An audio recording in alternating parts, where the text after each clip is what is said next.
누가복음 17장 11절부터 19절까지 말씀인데요. 오늘은 특별히 김현찬 집사님 가정에서 오늘 말씀을 좀 읽어주시도록 하겠습니다. 박희원 집사님하고 김현찬 집사님이 나눠서 오늘 말씀을 좀 읽어주시겠습니다. 예수께서 예루살렘으로 가실 때에 사마리아와 갈릴리 사이로 지나가시다가 한 촌에 들어가시니 문둥병자 10명이 예수를 만나 멀리 서서 소리를 높여 가로되 예수 선생님이여 우리를 긍휼히 여기소서 하거늘 보시고 가라사대 가서 제사장들에게 너희 몸을 보이라 하셨더니 저희가 가다가 깨끗함을 받은지라. 그 중에 하나가 자기의 나은 것을 보고 큰 소리로 하나님께 영광을 돌리며 돌아와 예수의 발 아래 엎드려 살해하니 저는 사마리아인이라. 예수께서 대답하여 가라사대 10사람이 다 깨끗함을 받지 아니하였느냐. 그 9은 어디 있느냐. 이 이방인 외에는 하나님께 영광을 돌리려 온 자가 없느냐 하시고 그에게 이르시되 일어나 가라 내 믿음이 너를 구원하였느니라 하시더라. 네. 아멘. 예, 감사합니다. 지난주에 저희가 4가지 종의 자세 아니면 태도라는 제목으로 여러분들과 말씀을 잠시 나눴었는데요. 우린 모두 하나님께 부름받은 영적인 종의 신분도 가지고 있고 하나님의 자녀, 하나님의 백성, 다양한 우리의 어떤 정체성을 설명할 수 있는 그런 호칭을 하나님께서 많이 사용하셨는데요. 그 중에 하나가 영적인 종입니다. 그리스도의 종. 그렇기 때문에 우리도 지난주에 우리에게 주셨던 그 4가지의 말씀을 잘 염두에 두시고 우리의 생활 속에서 사는 것이 매우 중요한데요. 지난번에 4가지를 우리가 어떻게 살펴보았냐면 실족하게 하지 않도록 어떤 말과 행동에 스스로 조심하라. 그러니까 누가 지적을 해서 조심하는 것보다는 스스로 알아서 조심해라. 이런 말씀을 주셨고요. 2번째가 어떤 이웃의 허물이라고 할까요? 죄를 범하는 거에 대해서 용서할 마음의 자세를 가져라. 3번째가 우리의 믿음이 큰 믿음을 이렇게 바라는 것이 아니라 작더라도 생명이 있는 믿음을 추구하는 자세를 가져라. 그리고 종의 어떤 본분이라고 할까요? 그것을 잊지 않고 겸손한 자세를 하나님께서 우리에게 바라셨습니다. 이 4가지를 어떤 4가지 어떤 종의 자세하고 지난주에 살펴보았는데요. 여러분들이 잊지 아니하시고 잘 기억하실 수 있기를 바랍니다. 오늘은 축복을 부르는 3가지라는 제목을 가지고 여러분들과 오늘 말씀을 좀 나눠보려고 하는데요. 말씀의 내용은 그렇게 어렵지 않은데 그곳에서 뭐라 그럴까 숨겨져 있는 하나님께서 우리에게 바라시는 모습들을 우리가 살펴보면 은혜가 되지 않을까 싶습니다. 우리 11절의 말씀부터 읽어가면서 한번 말씀을 보도록 하죠. 예수께서 예루살렘으로 가실 때 사마리아와 갈릴리 사이로 지나가시다가 지금 상황에 따라서 며칠이 걸릴는지는 잘 모르겠습니다. 그런데 예수님께서 목적한 곳은 어디냐? 예루살렘이었다는 거죠. 근데 지금 예수님의 일행이 사마리아와 갈릴리 사이로 지나가고 계신다 이런 표현을 쓰고 있어요. 이 표현을 통해서 우리가 한 2가지 정도 짐작할 수 있는 것이 있는데 첫 번째가 어떤 상황이냐? 지금 예수님이 어떤 루트를 통해서 예루살렘으로 가시려고 하는지를 우리가 짐작할 수 있어요. 지금 서쪽에서 동쪽으로 이동하고 있습니다. 동쪽에는 요단강이 있거든요. 그러니까 예수님께서 지금 요단강 쪽으로 내려가셨다가 요단강 줄기를 쭉 타고 내려오시다가 여리고쯤에서 예루살렘 쪽으로 올라오는 그런 길 여정을 지금 선택하셨다는 거죠. 이 길은 여러분들도 잘 아시겠지만 포로 귀환 이후에 유대인들이 가장 이렇게 많이 사용하는 주된 도로, 주된 어떤 길로 여러분들이 이해하시면 됩니다. 그렇다고 유대인들이 많이 사용한다고 해서 그 길이 단시간에 갈 수 있는 짧은 거리냐? 그건 아닙니다. 도리어 다른 길보다는 조금 우회해서 돌아가는 길이거든요. 만약 예수님 일행이 빨리 예루살렘에 도착하는 데 목적을 두었다고 한다면 그 길을 선택하지 않으셨을 거예요. 최단거리를 선택하셨을 텐데 최단거리는 어느 길이냐? 갈릴리가 북쪽에 있고 예루살렘이 남쪽에 있기 때문에 북에서 남쪽으로 이동을 하셨어요. 그러면 북쪽에서 남쪽으로 이동하다면 어떤 길을 가야 되냐면 사마리아 지역을 직진해서 통과를 해야 하는 상황이 벌어지는데요. 예수님께서 그 길을 선택하지 않으시고 우회하는 길을 선택하셔서 우회를 통해서 요단강 동쪽에 있는 지역도 들러서 말씀을 전하실 목적을 가졌던 것 같습니다. 두 번째 우리가 여기서 짐작할 수 있는 것은 어떤 거냐? 지금 예수님께서 지나가고 계시는 그곳이 어떤 생활 환경이라고 할까요? 그 환경이 어떠냐라는 것을 우리에게 짐작하게 만들어 주십니다. 요거는 오늘 본문을 이해하는 아주 중요한 맥이라서 여러분들에게 잠깐 설명을 드리려고 하는 건데요. 여러분, 사마리아와 갈릴리 경계에는 어떤 사람들이 주로 살 거라고 여러분들 생각이 드세요? 경계라는 것은 사마리아 도시가 있고 갈릴리 도시가 있는데 그 갈릴리의 끝, 사마리아의 끝, 그 부분에 사는 지역을 의미합니다. 여러분, 그곳에 지위가 높은 사람들이 그곳에 살까요? 그들은 사마리아가 됐든 갈릴리가 됐든 도시 중심가에 살았을 가능성이 높습니다. 그렇다면 종교 지도자들이 그곳에 살았을까요? 아니면 돈이 여유가 있는 사람들이 그곳에 살았을까요? 그들 또한 모든 것이 갖추어진 도시 중심에 살았을 것입니다. 그렇다면 오늘 이 말씀은 어떤 의미가 있는 거냐면요. 도시 중심에 살 수 없는 사람들, 도시 중심에서 밀려난 소외된 사람들이 살고 있는 그것을 의미한다는 것입니다. 어떤 세상의 어두운 단면을 우리에게 말씀하고 있는 것이죠. 굳이 사마리아와 갈릴리 사이를 지나간다는 표현을 의도적으로 쓰신 것은 그런 것을 이 본문에 내포해서 우리에게 전달하고자 하시는 말씀이 있다는 것이죠. 하나 예를 한번 들어볼까요? 오늘 제가 PPT로 말씀을 준비했는데 레위기 13장 45절의 말씀이 있습니다.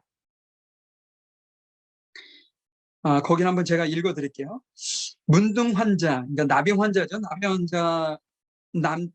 환자는 옷을 찢고 머리를 풀며 윗입술을 가리고 외치기를 부정하다 부정하다 할 것이요 병 있는 날 동안은 늘 부정할 것이라. 그가 부정한즉 혼자 살되 짐 밖에 살지니라. 여러분, 여기서 문둥병자가 나오는데 이 문둥병자들은 부정한 사람들이기 때문에 그들을 어떻게 했냐면 사람들과 같은 공간에서 살지 못하게 만들었어요. 짐 밖에 머물도록 했거든요. 그러니까 문둥병자들이 대표적으로 경계에 살던 사람이에요. 갈릴리와 사마리아 그 경계에 대표적으로 사는 사람들임을 알 수 있어요. 그들은 자신들이 가지고 있던 어떤 병이라고 할까요? 문둥병이 걸렸다는 이유만으로 자신을 최소한으로 이렇게 어떤 안정을 보장할 수 있는 그런 지역에서 살 수 있는 것조차 허락되지 않은 사람들이라는 거죠. 그렇기 때문에 이 사마리아와 갈릴리 사이라는 그 표현은 우리에게 이런 어떤 사회적으로 소외된 사람들이 사는 곳이구나, 머무는 곳이구나라는 것을 우리에게 간접적으로 암시하고 있는 표현이라는 거죠. 자, 그렇다면 예수님께서 그곳에서 누구를 만났는지 한번 확인해 보도록 하죠. 12절 13절의 말씀입니다. 한 촌에 들어가니 문둥병자 10명이 예수를 만나 멀리 서서 소리를 높여 가로되 예수 선생이여 우리를 긍휼히 여기소서 하거늘. 예수님께서 그 사이를 지나가다가 만난 이들이 좀 전에 제가 언급되었던 그 문둥병자들입니다. 그들이 예수님을 만나기 위해서 먼 곳에서 그곳을 이동한 것이 아니에요. 그곳에 그들은 정착하고 살 수밖에 없는 환경에 있었다는 것이죠. 그래서 10명의 문둥병자들은 자신들이 사람들에게 가까이에서는 안 된다는 것을 뭐랄까요, 그 경험적으로 알았고 그렇게 했을 때 자신들에게 도리어 위험 부담이 있고 위험하다는 사실을 잘 알기 때문에 예수님 앞에 가까이 가려고 그들은 생각지 않았어요.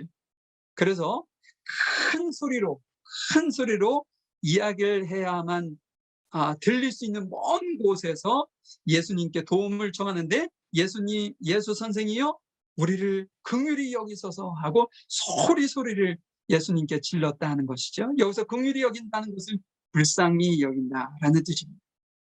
근데 이 표현을 이렇게 우리가 접할 때 우리 마음 한켠에는 찐함이 있어야 돼요. 그 어떤 슬픈 마음이라고 할까요? 안타까운 마음이 우리 안에 들어야 된다는 것이죠. 왜냐하면 이 고백은 지금까지 그들이 살아가는 동안 아무에게도 어떤 자신들이 불쌍한 존재라는 어떤 그 대우를 불쌍한 사람들이라는 것을 그들이 이렇게 여겨지지 않았다는 것을 간접적으로 표현하는 말씀이기 때문에 그렇습니다. 누가 봐도 불쌍히 여길 만한 사람들 아닌가요? 그런데 세상 사람들은 그들을 불쌍히 여기기보다는 너가 문득이 들은 것은 너가 죄를 지었기 때문이야 라고 그들을 어떤 비판하거나 그 정죄하는 그런 어떤 그 수단으로 사용했거나 아니면 그들을 소외되거나 낙된 곳에 좀 전에 말씀드렸던 사마리아와 갈릴리 그 사이 지역에 이렇게 살도록 밀어내거나 그곳에 방치해도 전혀 상관이 없다라는 어떤 명분을 쌓는 것으로 사용했다는 것이죠. 그들은 그 세상 사람들은 그들이 어떤 환경 속에서 살고 있는지 전혀 관심이 없었어요. 부정하기 때문에 자신들과 분리시킬 것에만 관심을 가졌던 것이죠. 여러분 문둥병을 앓는 이 사람들이 어떤 마음이었을까요? 사회적으로 감사한 마음을 가졌을까요? 분명히 이분들은 사회적으로 불편한 심기를 가지고 있었을까요? 가족들로부터도 버림받았고 자신들을 이렇게 지켜줘야 되는 사회 구성원들로부터도 본인들은 버림받았다 이렇게 생각을 했기 때문인 것이죠. 이런 상황 속에서 그들이 예수님께서 그곳을 지나간다는 소식을 듣게 되었을 것입니다. 그래서 그들은 암암리에 동네에 있는 사람들을 다 이렇게 모아서 의논하지 않았을까 싶어요. 이야기를 나눠서 우리가 듣기에 소문에 예수님께서는 병자들도 고치고 또 많은 사람들 힘든 사람들 이렇게 보듬어 주기도 하고 약자의 편에 서서 말씀을 많이 하시는 것 같은데 우리가 그분한테 한번 가보는 건 어떨까라는 어떤 의제를 앞에 두고 많은 사람들의 그 이야기를 가지고 자신들의 어떤 의견을 서로 나누었을 것입니다. 지금까지 아무도 자신들을 도와주거나 불쌍히 여겨 이렇게 불쌍하게 보는 사람들이 없었는데 이분은 우리를 불쌍해 보실 수 있지 않을까라는 어떤 의견을 내놓은 사람도 있을 것이고 그분이 우리의 병을 고칠 수 있을까라는 어떤 의문을 갖는 사람들도 있을 것이고 심지어는 우리가 그분에게 나아가서 도움을 청하는 것이 맞나? 그분에게 도리어 그 어떤 불편함을 주는 것이 아닌가라고 생각하는 그런 사람들도 분명히 있었을 것입니다. 가지 말자. 다양한 의견이 나왔을 텐데 그러면 몇 명이 그곳에 모여 있는지는 잘 모르겠습니다. 그러나 확실한 것은 그 중에 10사람은 예수님께 가기로 마음을 먹습니다. 그래서 예수님께 도움을 청하자라는 마음을 가지게 되었다는 것이죠. 그래서 예수님이 지나가려고 하는 그곳에 어떤 골목에서 예수님을 기다리게 됩니다. 드디어 예수님께서 먼 곳에 예수님이 오시는구나 큰 소리로 이렇게 불러야만 들릴 수 있는 그곳에 예수님의 일행이 나타나자 그들은 큰 소리로 예수님께 도움을 구합니다. 우리를 긍휼히 우리를 불쌍히 여겨달라고 예수님께 도움을 청하는 것이죠. 여기서 우리가 축복을 부르는 첫 번째 믿음을 보실 수 있습니다. 믿음. 왜 큰 소리를 예수님께 큰 소리로 예수님께 부르짖는 것이 믿음인가? 라고 생각하실 수 있을 거예요. 근데 그들이 큰 소리로 예수님께 도움을 구하는 그 자체가 저는 예수님의 도움이 필요합니다 라는 어떤 행동의 표현이기 때문에 그렇습니다. 또한 내 힘으로는 할 수 있는 것이 아무것도 없다는, 그래서 어떤 자신의 모습을 인정하는 거라고 할까요? 그런 어떤 행동의 모습이기 때문에 그래요. 그리고 자신이 부르는 그분, 예수님 외에는 그 어떤 소망도 자신들에게 없다는 것을 인정하는 표현이고 행동이기 때문에 그렇다는 것이죠. 여러분들 만약에 그들이 예수님께서 자신들을 회복시켜 줄 것이라고 생각지 않거나 믿음이 없었다면 그들의 그 예수님께 요청했겠습니까? 요청하지 않았을 거예요. 그들은 분명히 자신들의 어떤 상황을 정확하게 알았고 스스로 해결할 수 있는 방법이 없다는 것을 알았기에 그것을 해결해 주실 수 있는 그 예수님을 의지하고 그분에게 나아갔던 것이죠. 그 행위가 믿음으로 예수님께서는 보셨다는 것입니다. 이처럼 자신의 어떤 상황을 정확하게 볼 때 믿음을 갖게 됩니다. 자신이 스스로 모든 것을 다 할 수 있다는 어떤 자신감이라고 할까요? 그런 것을 가지고 있다면 굳이 자신이 믿어서 의존할 그런 대상을 생각지 않아도 되겠죠. 근데 자신이 정말 나약하고 연약한 존재이고 아무것도 할 수 없고 누군가의 도움이 필요하다고 한다면 그 대상에게 대한 믿음이 우리 안에 생긴다는 것이죠. 지금 그 10명의 문둥병자의 모습 속에서 믿음을 발견할 수 있었던 것입니다. 우리가 누구를 믿느냐, 무엇을 믿느냐는 하나도 중요한 문제입니다.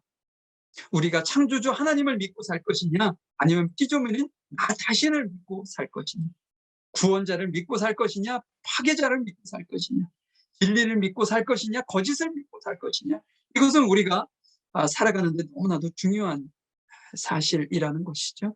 그래서 첫 번째 그들을 축복의 길로 인도한 것은 다름 아닌 믿음이었다는 사실을 우리에게 말씀하고 있습니다. 자, 예수님께서 그들을 어떻게 대하셨을까? 두 번째 축복으로 인도하는, 축복으로 부르는 것을 한번 찾아보도록 하죠. 14절의 말씀입니다. 보시고 가라사대 가서 제사장들에게 너희 몸을 보이라 하셨더니 저희가 가다가 깨끗함을 받은지라. 예수님께서는요, 세상 사람들과는 전혀 다르게 그들을 먼 발치에서 보셨을까요? 자신에게 소리를 치는 그들을 먼 발치에서 보는 그 순간 그들 불쌍한 마음을 갖게 됩니다. 예수님께서 그들의 요청을 들으셨어요. 어떻게 반응하셨을까? 제가 그냥 본문을 보면서 제 상상 속에서는 그런 생각이 들더라고요. 예수님께서 그들에게 다가가서 그들을 보시려고 한다면 그들은 의식적으로 그냥 뒤로 더 물러났을 거예요. 왜냐? 가까이 가면 안 된다는 사실을 그들이 너무나도 잘 알고 있었기 때문인 것이지. 그러면 예수님께서 그들에게 그러한 불편함을 주기보다는 예수님도 큰 소리로 얘기하지 않았을까라고 생각이 되어집니다. 그래서 예수님께서 소리를 지르며 가라! 가서 제사장들에게 너의 몸을 보여! 라고 크게 외치지 않았을까 싶습니다. 왜 예수님께서는 제사장들에게 가서 그들의 몸을 보이라고 했을까? 그것은 어떤 문화입니다. 제사장들이 어떤 역할을 했었냐면 문둥병자가 발생했을 때 이 사람이 문둥병이 걸린 거야, 안 걸린 거야 판단을 누구 했냐면 제사장들이 했어요. 그러면 판단이 되면 그들을 진 밖으로 내보내서 별도로 그들만이 머물 수 있는 곳에서 살도록 했다는 것이죠. 그러니까 거꾸로 그들이 회복이 되었다는 것을 어떻게 증거하느냐? 그것은 제사장들에게 자신의 몸을 보여서 본인이 문둥병으로부터 회복이 되었다는 것을 보여야만이 그 사회로 다시 복귀할 수 있는 명분이 생긴다는 것이죠. 그것을 누가 했느냐? 제사장이 했습니다. 그렇기 때문에 예수님은 그들에게 제사장들에게 가서 너희 몸을 보이라고 명령을 하신 거죠. 여러분 여기서 한번 생각해 볼 것이 있어요. 축복을 부르는 두 번째, 순종을 보실 수 있습니다. 여러분들 이성적으로 생각해 보신다면 예수님께서 지금 요구하신 이것이 정당하게 느껴지세요? 어떻게 보면 정말 대책 없는 요구라는 생각이 안 드시나요? 지금 문둥병이 걸려 있는 사람이 제사장에게 가서 자신의 몸을 보인들 어떤 그 제사장의 판단이 있겠어요? 도리어 자신에게 위험 부담만 더 있지 않겠습니까? 그들이 만약에 제사장에게 가기 위해서는 여러 가지 전제 조건이 필요할 수 있어요. 예를 든다면 뭐 예수님께서 오셔서 기도를 해주신다든지, 아니면 그분들의 그 이야기를 하는 그 순간 뭐랄까요, 신체의 문둥병에 걸린 그 신체의 어떤 일부가 낫기 시작하는 어떤 조짐이 보인다든지, 아니면 최소한 그들의 마음의 변화가 있어야 순종할 만한 용기가 생기지 않겠습니까? 근데 예수님께서는 그들에게 아무것도 해주지 아니하시고 먼 발치에서 소리를 지르셔서 제사장에게 가서 너의 몸을 보여! 라는 요구사항, 명령만을 하셨다는 거죠. 왜 예수님께서는 그러셨을까라는 거예요. 다른 곳에서 나타나는 예수님께서 병자를 고치셨을 때의 어떤 모습처럼 가셔서 기도도 해주시고 진흙을 바르시기도 하시고 여러 가지로 다른 곳에서는 어떤 행동으로 예수님께서 보여주시는 부분들이 있지 않았어요? 근데 왜 예수님께서는 그렇게 아니하시고 말씀만 하셔서 제사장에게 가라고 하셨어요? 그러니까 예수님께서 의도하신 바가 있다는 거죠. 그것은 뭐냐? 일종의 그들을 테스트하신 거예요. 시험하신 거죠. 예수님의 말씀을 듣고 의지하여 순종하는지를 보시려고 그분들에게 그렇게 얘기했던 것입니다. 10명의 문둥병자들은 어이없을 수도 있어요. 그런데 그들은 예수님의 그 황당한 명령에 불평하지 않고 순종합니다.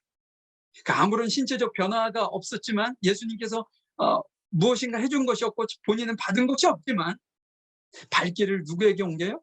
제사장에게 옮기기 시작했다는 것이죠. 만약에 그들이 제사장에게 도착했는데 여전히 문둥병의 모습을 하고 있다. 그러면 그것은 그들에게 큰 공경이고 위험일 수 있어요. 돌로 쳐 죽일 수도 있는 그런 상황인데 그들이 예수님의 말씀 한 말씀을 믿고 지금 발걸음을 그들에게 옮기는 것이죠. 그들이 이러한 어떤 무모하다고 할까요? 무모한 행동, 아니면 그 어리석은 행동이라고 할 수도 있는, 이렇게 순종할 수 있었던 것은 어떻게 그렇게 그런 행동으로 옮겼을 수 있었을까라는 거죠. 그것은 예수님에 대한 그들의 믿음 때문입니다. 그들이 믿고 순종했을 때 그 순종의 결과는 오래 걸리지 않았어요. 제사장에게 도착하기도 전에 그들의 몸이 일반인들은 깨끗하게 회복되었다는 사실을 그들은 알게 됩니다. 언제 회복되었는지 그들은 알지 못했던 것 같아요. 어떻게 회복되었는지조차도 그들은 알지 못했지만 분명한 사실은 뭐냐? 예수님의 말씀에 순종하고 갔더니 깨끗한 몸으로 회복되었다라는 사실은 명확하게 알 수 있는 것이죠. 이처럼 믿음은 어떤 순종을 믿음을 완성시키는 것이라고 할까요? 이 순종이 믿음을 완성시키는 라는 사실을 여러분들은 꼭 기억하실 수 있기 바랍니다. 만약에 그들이 그곳에 서서 예수님, 저는 예수님을 믿기 때문에 이곳에서 예수님의 도우심을 구했습니다. 그리고 발 한 발짝도 떠나지 않고 그 자리에 우두커니 서 있었다면 그들에게는 아무런 변화도 치유도 얻지 못했을 거예요. 근데 그들이 가지고 있던 그 믿음, 저분이 나를 회복시키고 이곳으로부터 자유하게 하실 거라는 사실을 그가 믿었을 때, 발걸음을 옮기고 행동으로 옮겼을 때, 순종했을 때 놀라운 기적이 그들에게 임했다는 것이죠. 얼마나 기뻤을까요? 자, 우리 세 번째 축복으로 부르는 것을 한번 찾아가 보도록 하죠. 15절 16절의 말씀입니다. 그 중에 하나가 자기의 나은 곳을 보고 큰 소리로 하나님께 영광을 돌리며 돌아가 예수의 발 앞에 엎드려 살해하니 저는 사마리아인이라. 여러분, 10명 중에 1명이 예수님께 급히 돌아왔다라고 있는 표현을 하고 있는데, 그곳에 10명이 그 10명 중 1명만이 자신의 몸에 그 어떤 병이 치료됐다는 것을 알게 된 것이 아니었다는 거예요. 10명 다 알게 되었을 거예요. 그때 동시에 10명 다 어디론가 급하게 뛰어갔을 겁니다. 그런데 9명과 1명은 반대 방향으로 뛰어갔다는 것이죠. 근데 그 중에 10명의 1명은 누구에게 급히 뛰어왔느냐? 예수님 앞에 급히 달려왔다는 거죠. 회복된 기쁨의 어떤 그 감정을 이기지 못하고 그는 고함을 쳤을 거예요. 예수님께 막 달려오는 그 길거리에서 소리를 지르고 그 어떤 기쁨의 마음을 드러냈을 거예요. 그리고 환호성을 지르면서 예수님께 달려와 했나요? 감사했습니다. 저를 고쳐주셔서 감사. 이것이 축복을 부르는 세 번째 감사입니다. 오늘 본문에는 감사드리기 위해서 돌아온 사람을 그동안 어떤 배교 민족이라고 해서 핍박을 받았고 유대인들의 원수로 생각되어졌던 사마리아인이라고 밝히고 있어요. 참 이상하죠? 치료받은 것은 누구에게나 기쁨일 것이고 감사한 일이었을 거예요. 10명 다에게 말이죠. 그런데 감사하러 온 사람은 1명뿐이었어요. 그것도 스스로 경건하다 생각했던 유대인들은 아무도 오지 않았고 아예 기대하지 않았던 그 사람의 그 인생에서는 기대할 것이 없다라고 정지했던 사마리아 사람에게서만 감사를 예수님께서는 들으실 수 있었다는 것이죠. 우리가 사는 지금 현재의 삶 속에서도 이와 비슷한 일들이 벌어지고 있지 않은가 싶습니다. 우리가 믿음으로 하나님 앞에 나와서 하나님의 말씀을 순종하는 삶을 살아가고 그 순종의 삶 속에서 우리의 삶 속에 많은 변화가 있고 여러 가지 일들이 있었을 때 그것을 하나님께서 도우셨다라고 감사하는 사람이 있는 반면에 그냥 그것은 내가 잘했기 때문에 내가 지혜롭게 했기 때문에 그냥 이루어진 거야 라고 생각하는 이들이 있다는 거죠. 근데 중요한 것은 뭐냐? 감사하는 일들이가 9대 1 정도로 아주 작다라는 사실을 우리에게 이야기해 주고 있습니다. 자, 17절 18절의 말씀을 한번 보도록 하죠. 예수님은 그 모습에 어떻게 반응하셨는지 말이죠. 예수께서 대답하여 가라사대 10사람이 다 깨끗함을 받지 아니하였느냐? 그 아합은 어디 있느냐? 이 이방인 외에는 하나님께 영광을 돌려 돌아온 자가 없느냐 하시고, 제가 조금 전에도 여러분들에게 설명을 했는데요. 예수님께서 9명이 어디 있느냐고 찾고 계십니다. 예수님께서는 10명이 다 깨끗해졌다는 사실을 알고 계셨다는 거죠. 그러니까 예수님께서 그들을 직접 눈으로 보지 않으셨지만 예수님께서 그들을 시험, 테스트해 본다고 하셨잖아요. 너는 지금 현재는 낫지 않았지만 너네들이 이성으로는 도저히 이해되지 않겠지만 내 말대로 해 라고 하고서 보냈을 때 그들이 순종하는 그 모습에 예수님께서는 분명히 그들 모두가 일정한 시간, 일정한 장소에 가면 나을 것이라는 것을 아셨다는 거죠. 그런데 9명은 오지 않고 1명만 온 것에 대해서 예수님은 서운함과 안타까움이 있었어요. 왜냐? 그들에게 육신의 어떤 건강을 회복시켜주는 것에 목적이 있지 않았기 때문에 예수님께서는 서운하고 안타까웠던 거예요. 오지 않았던 9명에 대해서 말이죠. 여러분, 9명은 뭐랄까요?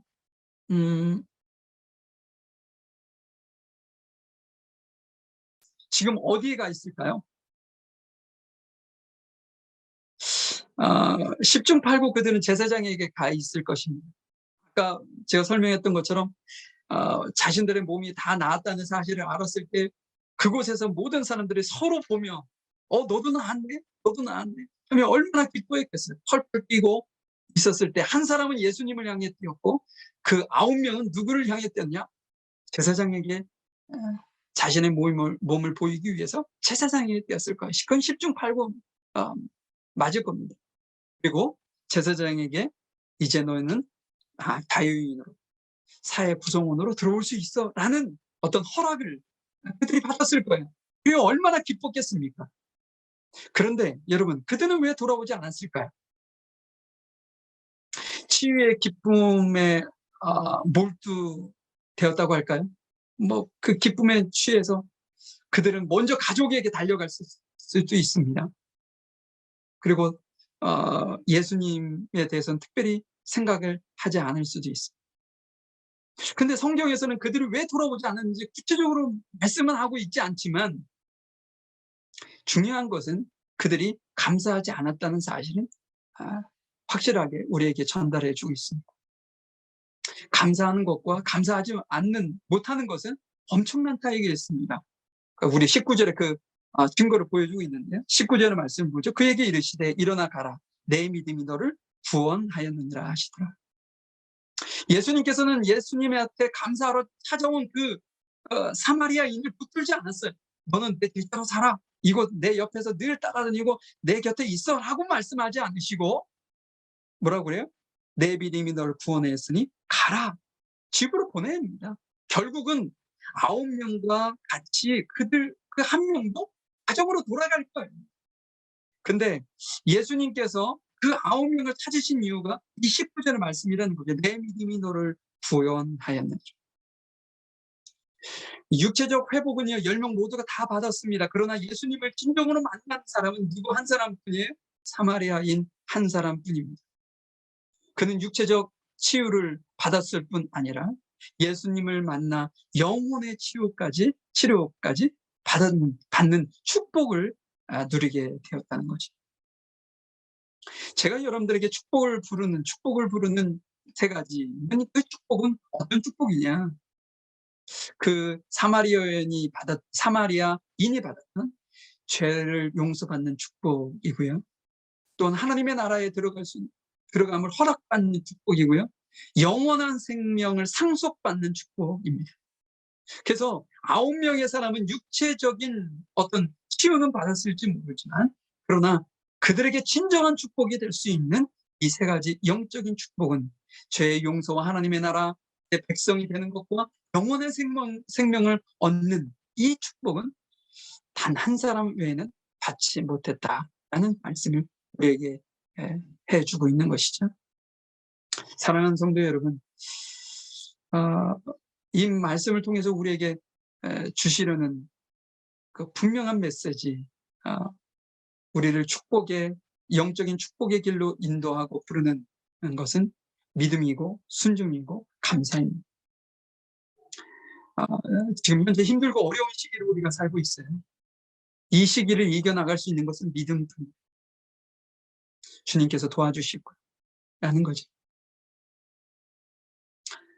코로나 상황 속에서 모든 것이 힘들고 힘겹고 말할 수 없는 어떤 고통 속에 우리가 있을지라도 우리가 믿음으로 가는 거예요. 주님께서 나를 도우실 거고 우리 인류를 사랑하셔서 긍휼히 보셔서 힘들지만 이 기간이 곧 넘어갈 거야. 라는 어떤 믿음을 우리가 갖는 것이죠. 그런데 그 믿음은 무엇의 어떤 기준을 두고 있고 뿌리를 두고 있느냐? 말씀이라는 거예요. 그래서 그 말씀에 순종하는 것이 내가 믿고 있다는 증거가 되는 것이죠. 그런데 우리가 그렇게 살아갈 때 우리 마음속에 떠나지 않고 늘 있어야 되는 것이 어떤 것이냐? 감사라는 거예요. 성경에서는 많은 곳에서 우리에게 감사할 것을 말씀하고 있는데 범사에 감사할 것을 우리에게 부탁하고 있어요. 우리가 감사가 아니라 우리 속에서 불평이 나온다. 왜 하나님께서 감사하라고 했냐면 우리 입에서 불평이 나오는 그 순간부터 우리의 믿음은 흔들리기 시작합니다. 우리 어떤 뿌리를 둔 그 말씀에 어떤 균열이 가기 시작하는 것이죠. 그렇게 해서 결국은 하나님을 믿지 못하고 순종하지 못하고 결국은 불평함으로 끝날 수 있다는 것이죠. 그렇기 때문에 믿음도 중요하고 순종도 중요하지만 우리의 입술에서 늘 끊이지 않고 나와야 되는 것은 무엇이냐? 우리 생활에 감사하라는 거죠. 감사. 이 모든 것이 주께서 우리에게 주신 은혜이고 감사하라는 것을 절대로 잊지 마시고 지금 현재의 삶 속에서 힘들고 어려우시더라도 여러분들이 승리자의 삶을 살아가실 수 있기를 간절히 소망해 봅니다. 잠시 기도하겠습니다. 사랑과 은혜가 풍성하신 아버지 하나님, 똑같이 어려움을 당하고 똑같이 사회적 편견에 처해 있었고 똑같이 남들이 있을 수 있는 편리한 곳, 안전한 곳, 도심 중심에 살 수 없고 사람들로부터 버림받듯 외지로 쫓겨났던 그 10명의 문둥병자 중 정말로 하나님 앞에 믿음으로 나오긴 했지만 순종은 했지만 그들이 회복되었고 하나님께서 회복의 길로 인도하셨다는 그 자체에 감사하며 하나님께 영광을 돌리는 이는 오직 한 명밖에 없었습니다. 9명의 사람은 기쁨에 취해 세상으로 뛰쳐나갔고 한 사람은 기쁨의 근원이 오직 하나님께 있다는 사실을 알기에 주님께 돌아와 영적인 치료까지, 영적인 회복까지, 그래서 하나님의 자녀여 영원한 생명을 얻는 축복까지 얻었음을 저희들이 잊지 않고 기억할 수 있도록 주님 도와주시옵소서. 지금 상황이 불평하기 쉽고 낙심하기 쉬운 자리이긴 하지만 결코 낙심하거나 좌절하지 아니하고 주님의 말씀을 부여잡고 감사하며 승리하는 우리 귀한 성도들 되어질 수 있도록 주님 도와주시옵소서. 날마다 아버지께서 저희들에게 공급해 주시는 은혜 가운데 승리하기를 간절히 소망드리며 사랑 많으신 예수님의 이름으로 기도하였습니다. 아멘. 지금은 우리 주 예수 그리스도의 크신 은혜와 아버지 하나님의 무한하신 사랑하심과 성령님의 인도하시고 내주하시고 교통하심이 믿고 순종하고 감사하는 어떤 우리의 삶을 통해서 주께서 허락해 주신 축복을 충분히 누리며 살기를 원하는 우리 귀한 성도들 머리 위에와 이들의 가정과 사업장 일터 위에 학업 위에 지금부터 영원히 함께 하시기를 간절히 축원하옵나이다. 아멘.